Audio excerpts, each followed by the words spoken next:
Diamond worker union Gujarat દ્વારા પ્રધાનમંત્રી નરેન્દ્ર મોદી અને વિદેશ મંત્રી શ્રી એસ જયશંકર અને શ્રમ અને રોજગાર મંત્રી શ્રી મનસુખભાઈ માંડલિયા તેમજ વેપાર વાણિજ્ય અને ઉદ્યોગ મંત્રીને લખ્યો પત્ર અમેરિકાના ટેરિફથી હીરા ઉદ્યોગમાં મોટી અસર થવાની શક્યતા વ્યક્ત કરી ચિંતા. હીરા ઉદ્યોગ 2 વર્ષથી ચાલી રહ્યો છે. મંદીનો માહોલ. મંદીને કારણે 2 વર્ષમાં 80 કરતાં વધારે રત્ન કલાકારોએ કરી આત્મહત્યા. ટેરિફના કારણે હીરા ઉદ્યોગમાં લાખો રત્ન કલાકારોની રોજગારી ઉપર અસર થશે અને રત્ન કલાકારો બેરોજગાર બનશે તો આત્મહત્યા પણ બનવાની શક્યતા. ગુજરાતના લાખો રત્ન કલાકારોને રોજગાર ઉપર મોટી અસર થવાની સંભાવના. હીરા ઉદ્યોગમાં કામ કરતા લાખો રત્ન કલાકારોને મદદ કરવાની કરી માંગણી. દુનિયાના અન્ય દેશો જ્વેલરી અને હીરા માર્કેટનો વ્યાપ અને નિકાસ વધારવા માટે પ્રોત્સાહન પ્રયત્નો કરવાની કરી રજૂઆત. ગુજરાતમાં 25 લાખ રત્ન કલાકારો કામ કરી રહ્યા છે, જેમાં સુરતના 7 લાખ 10 લાખ જેટલા રત્ન કલાકારો રોજગારી મેળવી રહ્યા છે.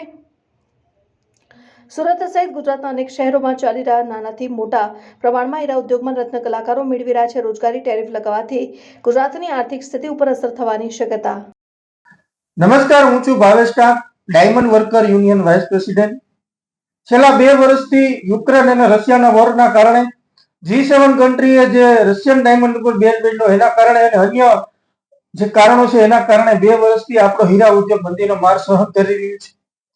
ત્યારે અમેરિકા દ્વારા જે 27 ઓગસ્ટ પછી 25% ટેરિફ વધારવાની વાત કરી છે એના કારણે ગુજરાતની અંદર 25 લાખ રત્ન કલાકારોને સીધી અસર થવાની છે. 1 થી 2 લાખ જેટલી નોકરીઓ જવાની પૂરી શક્યતાઓ છે, કારણ કે 30% વધારે આપણે અમેરિકા સાથે એક્સપોર્ટનો, ડાયમંડ ઇન્ડસ્ટ્રીઝનો, ડાયમંડ જ્વેલરીનો, હીરા ઉદ્યોગનો એક્સપોર્ટનો બિઝનેસ છે. તો સરકારને આજે એક લેટર લખવામાં આવ્યો છે. ભારત દેશના વડાપ્રધાન નરેન્દ્રભાઈ મોદી, વિદેશ મંત્રી એસ જયશંકર સાહેબ અને commerce minister Piyush Goyal, labour minister Mansukhbhai માંડવિયાને એક લેટર લખવામાં આવ્યો છે કે હીરા ઉદ્યોગની અંદર રત્ન કલાકારોને આવી પરિસ્થિતિઓનો સામનો કરવો પડશે. બીજી અન્ય કન્ટ્રીઓની અંદર આપણા જ્વેલરીનું માર્કેટ ડેવલપ કરવું જોઈએ.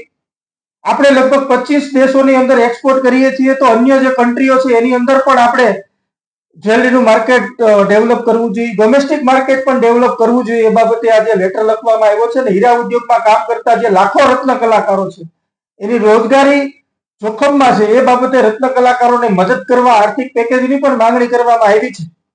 તો આ બાબતે સરકારે તાત્કાલિક નિર્ણય લે અને એક સારી ફોરેન પોલિસી બનાવે અને ટેરિફની સામે જે ગુજરાતની આર્થિક વ્યવસ્થાને બહુ મોટો ફટકો પડવાની પૂરી શક્યતાઓ સેવાઈ રહી છે, ત્યારે કેન્દ્ર સરકાર અને રાજ્ય સરકાર મળીને આની ઉપર ચિંતા વ્યક્ત કરીને હીરા ઉદ્યોગના રત્ન કલાકારોને અને હીરા ઉદ્યોગને બચાવવા માટે આગળ આવે.